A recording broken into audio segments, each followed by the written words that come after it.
একজন private tutor, সেই private tutor আস্তে আস্তে এমন কি করে ফেললেন যে যার জন্য তার এত টাকা, এত সোনা।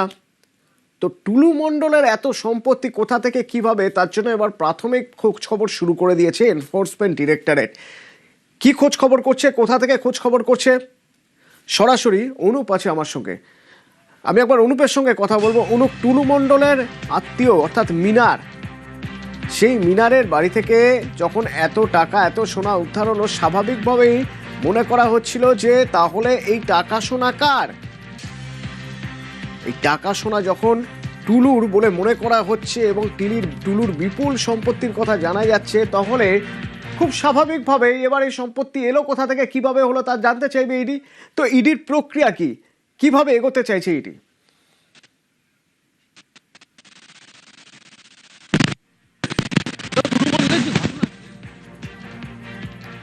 এই ঘটনায় কিন্তু প্রাথমিক যে অনুসন্ধান, সেই অনুসন্ধান ইডির পক্ষ থেকে শুরু করা হলো। তার কারণ যে আর্থিক লেনদেন থেকে শুরু করে একাধিক তথ্য রয়েছে, এমনটা ইডি জানতে পেরেছে এবং বিদেশ যোগ রয়েছে এমনটাও তথ্য পাচ্ছে। এর পরবর্তী ক্ষেত্রে ইডির পক্ষ থেকে যে কোনো জায়গা টাকা উদ্ধারের ঘটনা বা এরকম ভাবে বিপুল পরিমাণ সোনা বা বিদেশ যোগের তথ্য পেলেও আর্থিক লেনদেন সব তথ্য উঠে আসে। সেই কারণে ইডির পক্ষ থেকে ইতিমধ্যে যে প্রাথমিক অনুসন্ধান, সেই অনুসন্ধান কিন্তু শুরু করা হলো। প্রয়োজনে বলা হচ্ছে যে ইসিআর পর্যন্ত করা হবে, কিন্তু তার আগে বলা হচ্ছে জেলা পুলিশ, বীরভূম জেলার পুলিশের সঙ্গে ইডির পক্ষ থেকে কথা বলা হবে। এখনো পর্যন্ত তদন্ত প্রক্রিয়ায় কি কি উঠে এসছে যেটা জানতে পারছে তারা। 28 কোটি টাকা উদ্ধার হয়েছে, 15 কেজি সোনা উদ্ধার হয়েছে বিপুল পরিমাণ। সবথেকে উল্লেখযোগ্য বিষয় তারা মনে করছে, যে ক্ষেত্রে বলা হচ্ছে বিদেশ যোগ রয়েছে টুলু মণ্ডলের, এবং টুলু মণ্ডলের যে আত্মীয় মিনার মণ্ডল, ইতিমধ্যেই তাকে গ্রেপ্তার করা হয়েছে। এবং কি কি উদ্ধার হয়েছে এবং এই যে বিস্তার সাম্রাজ্য তার রয়েছে, সেক্ষেত্রে কিভাবে লেনদেন হয়েছিল, বাইরের কোনো যোগসূত্র রয়েছে কিনা, এবং বিপুল পরিমাণ টাকা আর্থিক লেনদেন হয়েছিল কিনা, মানি লন্ডারিং হয়েছিল কিনা, এই সমস্ত তথ্য কিন্তু জানতে চায় ইডির পক্ষ থেকে। সেই কারণে প্রাথমিক যে অনুসন্ধান, সেই অনুসন্ধান ইডির পক্ষ থেকে শুরু করা হলো। তারা বীরভূম জেলা পুলিশের সঙ্গে পরবর্তী ক্ষেত্রে কথা বলবে এবং কথা বলার পরবর্তী ক্ষেত্রে গোটা বিষয় তারা দিল্লির যে সদর দপ্তর, সেই সদর দপ্তরে জানানো হবে। তার পরবর্তী ক্ষেত্রে দিল্লি থেকে সবুজ সংকেত মিললেই ইডির পক্ষ থেকে ইসিআইআর করা হবে। কিন্তু দেখা যাচ্ছে টুলু মণ্ডল, যার বিপুল পরিমাণ সাম্রাজ্যের কথা বলা হচ্ছে, বিপুল পরিমাণ যে টাকা উদ্ধার হয়েছে আত্মীয়র বাড়ি থেকে, 28 কোটি টাকা উদ্ধার, 15 কেজি সোনা উদ্ধার, এই ঘটনায় কিন্তু বলা হচ্ছে, পুলিশের পক্ষ থেকেও বলা হচ্ছে আদালতে, যে বাইরের বিদেশের যোগসূত্র রয়েছে। আর এখান থেকে ইডি মনে করছে তাহলে হাওয়ালা বা অন্য কোনো ঘটনাও এর পিছনে থাকতে পারে, যে আর্থিক লেনদেন হয়েছিল। সেই কারণে কিন্তু মানি লন্ডারিং কেস থাকতে পারে। এই জন্য ইডির পক্ষ থেকে প্রাথমিক যে অনুসন্ধান, সেই অনুসন্ধান ইতিমধ্যেই শুরু করা হয়েছে। বীরভূম জেলা পুলিশের পক্ষ সঙ্গে কিন্তু ইতিমধ্যেই ইডির আধিকারিক তারা কথাও বলবেন, এমনটা জানতে পারা যাচ্ছে। পরবর্তী ক্ষেত্রে দিল্লি সদর দপ্তর, সেখানে গোটা বিষয় জানানো হবে। এখনো পর্যন্ত এই টুলু মণ্ডলের ঘটনায় বীরভূমের কি কি উদ্ধার হয়েছে এবং এখনো পর্যন্ত কি কি পাওয়া গিয়েছে, কত টাকা পাওয়া গিয়েছে, সোনা পাওয়া গিয়েছে বা বিদেশ যোগ রয়েছে, তার পরবর্তী ক্ষেত্রে দিল্লির যে সবুজ সংকেত, সেই সংকেত আসার পরেই কিন্তু ইসিআর করা হতে পারে, এমনটাই ইডি সূত্রে খবর।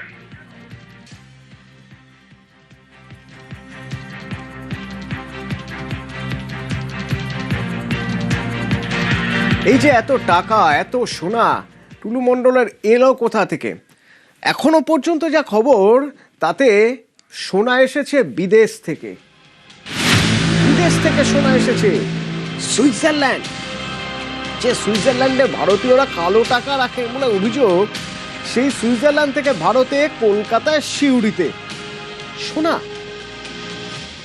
টুলুর বাজেয়াপ্ত সোনা সুইজারল্যান্ড থেকে এসেছে। এরকম কেন মনে করছি না, আমরা মনে করছি না। আদালতে সরকারি আইনজীবী বিভাস চট্টোপাধ্যায় দাবি করছেন যে সোনা বাজেয়াপ্ত করা হয়েছে তা এসেছে সুইজারল্যান্ড থেকে। মোহাম্মদ মিনার ভদ্রলোককে আজকে অ্যারেস্ট করে ওনার প্রোডাকশন হলো ফার্স্ট টাইম। তা আমরা পিসিপিআর চেয়েছিলাম, 8 দিনের পিসিপিআর কোর্ট অ্যালাউ করলো। যে গোল্ডগুলো পাওয়া গেছে তাদের মধ্যে বেশিরভাগই দুবাই বা বিভিন্ন জায়গা থেকে কেনা, এবং সুইজারল্যান্ড এবং দুবাই। এছাড়া গোল্ডগুলোর মধ্যে ব্ল্যাক কিছু টেপ লাগানো, অ্যাডেসিভ টেপ লাগানো, যার ফলে এদের অ্যাকচুয়াল ডিটেকশন করা খুব মুশকিল। তো ইনভেস্টিগেটিং এজেন্সি এই জায়গাটাও দেখবে যে এটা আদৌ স্মাগলিংয়ের কিনা, ওই অ্যাঙ্গেলটাও দেখবে। তো গভর্নমেন্ট এক্সচেকার মানি দীর্ঘদিন ধরে ফাঁকি দিয়ে এইভাবে ওয়েলথ অ্যাকুমুলেট করা হয়েছে, সাধারণ মানুষের টাকা। তো এই পুরো ব্যাংক যা ক্যাশ যা আছে, অ্যাজ পার ল যা হওয়ার হবে। বিদেশ থেকে সিউড়িতে সোনা কোথা থেকে না, সরকারি আইনজীবীর দাবি এসেছে দুবাই থেকে। Dubai to Suri. আবার সোনা এসেছে কোথা থেকে? এসেছে মালয়েশিয়া থেকে। বিভিন্ন জায়গা থেকে সোনা নিয়ে আসা হয়েছে কলকাতায়, সেখান থেকে সিউড়িতে। বীরভূমে বিদেশের সোনা, সুইজারল্যান্ড টু সিউড়ি।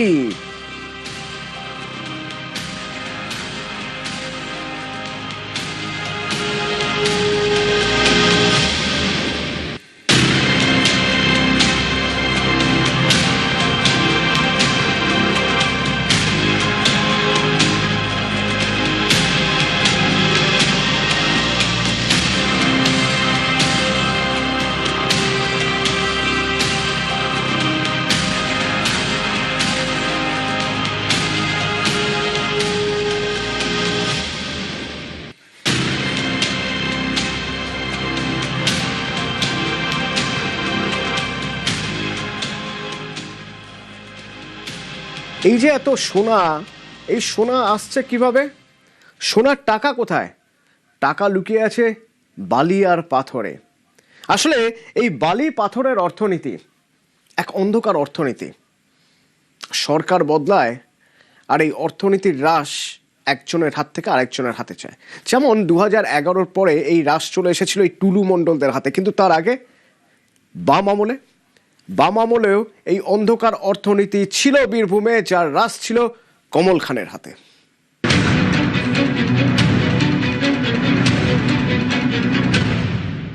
দেশের উন্নতির রথ ছোটে অর্থনীতির চাকায়। অন্ধকার জগতেও অর্থনীতি আছে, অন্ধকারের অর্থনীতি। সেখানেও বিপুল টাকার কারবার, কোটি কোটি টাকা বিনিয়োগ, কোটি কোটি টাকার সম্পত্তি, কিন্তু গোটাটাই বেআইনি এবং বেনিয়মে। অনেকে বলেন পশ্চিমবঙ্গের এমন একটি জেলা আছে যার নিজস্ব অর্থনীতি আছে, অন্ধকারের অর্থনীতি, পাথর, বালি, কয়লার অর্থনীতি। জেলার নাম বীরভূম, লালমাটির জেলা, ছোটনাগপুর মালভূমি। সোনার পাথর বাটি হয় না, কিন্তু মোহাম্মদ বাজার, দুবরাজপুর এবং রাজনগরে পাথরই সোনা, প্রকৃতির ভান্ডার। এখানেই লুটেরাদের সাম্রাজ্য, পাথর আর বালির বারমুডা ট্রায়াঙ্গেল। বাম আমলে এই এলাকায় যার দাপটের কথা বারবার শোনা গিয়েছে তিনি কমল খান। স্থানীয়দের অভিযোগ, এই কমল খানই নাকি বীরভূমে পাথরের বেআইনি কারবারের অন্যতম পথপ্রদর্শক। সরকারি সম্পত্তি বেচে যে টাকা রোজগার করা যায়, সেই পথ তিনিই প্রথম দেখিয়েছিলেন বলে অভিযোগ। 2011 সালের আগে যে ব্যবসা আমরা করেছি তাতে খুব শান্তিপূর্ণভাবে আমরা ব্যবসা করেছি। আমার একটা লং টার্ম ছিল, সেটার চালান আমি কেটেছি, কিন্তু সেই চালান আমাদের রয়্যালটির গেটে যেখানে ডিসিআর কাটা হয় সেখানে পাস করেনি। 2011 সাল পর্যন্ত এই কমলের আলোতেই উজ্জ্বল ছিল পাথর বালির বারমুডা ট্রায়াঙ্গেল। 11 পালাবদলের পর এই অঞ্চলেও পালাবদল হয়। বালি পাথরের দুনিয়ায় নতুন মাতব্বর, নতুন প্রভাবশালী। ওর উত্থান হচ্ছে, ও প্রথম সাপ্লাই করতে করতে তারপরে আস্তে আস্তে গাড়ি ঘোড়া কিনতে কিনতে এখন মোটামুটি 200খানা গাড়ি। একটা হচ্ছে এই যে টোল গেট আছে, মানে আগে ধরুন ওই 30-40 লাখ টাকা মাসে দিত, সেটা এখন তো দেখছি আপনার বছরে 90 কোটি। এইভাবে উত্থান হয়েছে, ব্যবসা করতে করতেই বড় হয়েছে এইভাবে। 2011 পর থেকে বীরভূমের রাজনীতিতে অনুব্রত মণ্ডলের উত্থান। মঞ্চে দাপট, ময়দানেও দাপট। অনেকে বলেন কেষ্টমণ্ডলের অনুমতি ছাড়া নাকি লালমাটির জেলায় গাছের পাতাও নড়ত না। সবুজের বাংলায় বদলে যায় বালি পাথরের মেশিনারির রঙও। কমল খানকে সাইডলাইন করে উঠে আসেন নতুন প্রভাবশালীরা। স্থানীয়দের দাবি, তেমনই এক নক্ষত্রের নাম টুলু মণ্ডল।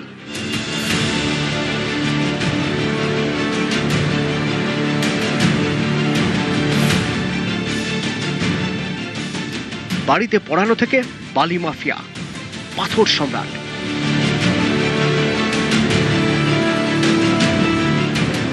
বুধবার এই টুলু মণ্ডলের আত্মীয়ের বাড়ি থেকে প্রায় 50 কোটি টাকার নগদ এবং সোনা উদ্ধার করল পুলিশ।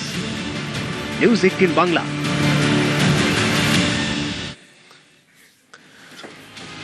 এত দুর্নীতি, এত জায়গায় দুর্নীতি, অনেকে বলছেন টুলু মণ্ডলকে তো দুর্নীতিশ্রী দিয়ে দেওয়া উচিত। পথশ্রী প্রকল্প সেটাও টুলু মণ্ডলের হাতে গিয়েছিল, কারণ টুলু মণ্ডলের ওই যে ব্যবসা কি না, মণ্ডল স্টোন প্রোডাক্টস। তো সেই মণ্ডল স্টোন প্রোডাক্টস তারা এবার বীরভূমে একচেটিয়া ব্যবসা করতো, ঠিকাদারি ব্যবসা। মোহাম্মদ বাজার নলহাটি জাতীয় সড়কের ধারে সাম্রাজ্য ছিল টুলুর। একাধিক রাস্তা তৈরির বরাত পেয়েছিল, কিন্তু সে রাস্তা কেমন রাস্তা, যারা সেই রাস্তা দিয়ে যাওয়া আসা করেন তারা বলেন এ রাস্তার নামেই রাস্তা।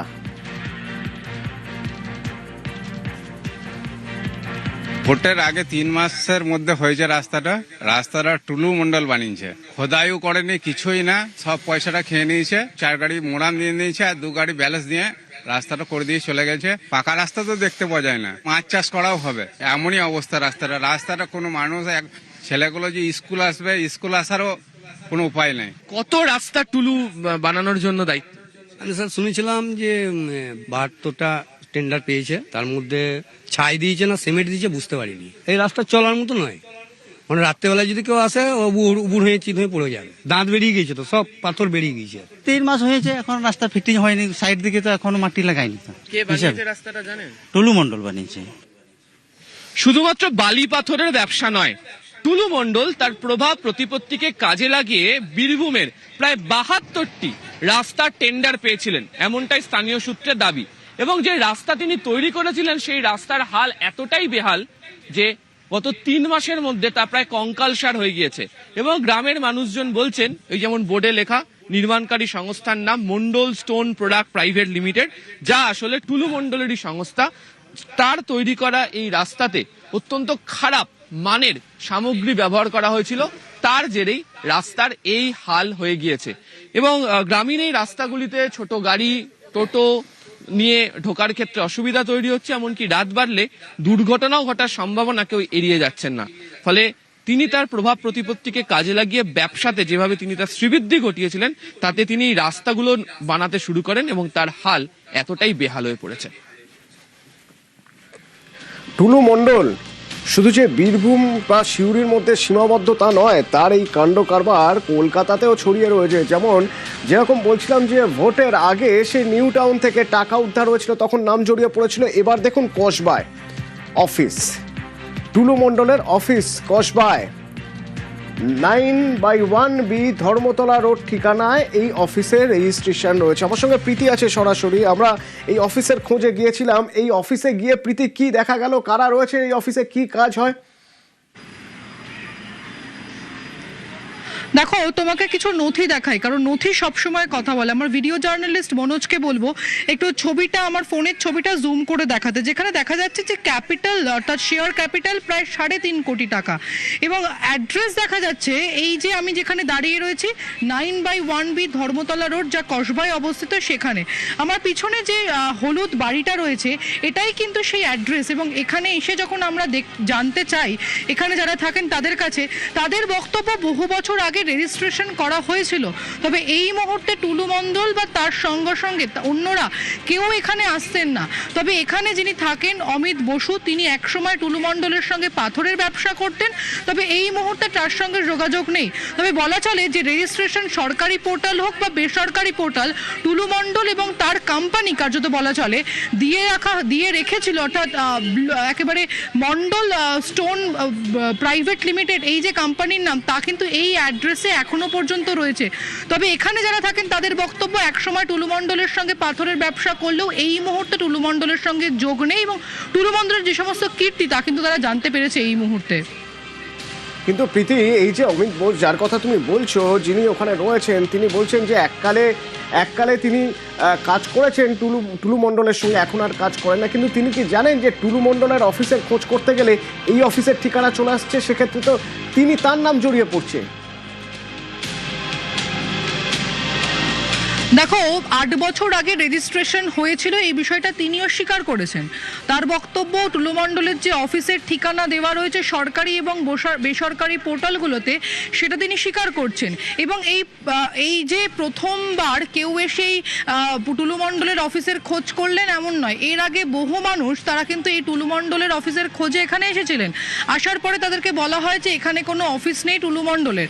তবে এখনো পর্যন্ত নাম কেন হটানো হয়নি বা রেজিস্ট্রেশন থেকে কেন এই অ্যাড্রেস হটানো হয়নি সে বিষয়ে প্রশ্ন করা হলে তিনি বললেন যে এই বিষয়ে তিনি এখনো পর্যন্ত কমপ্লেন জানাননি, তবে তিনি সরকারিভাবে এই যে কাজ অর্থাৎ অ্যাড্রেস সরানোর কাজ সেই কাজ কিন্তু অবিলম্বে করতে চলেছেন।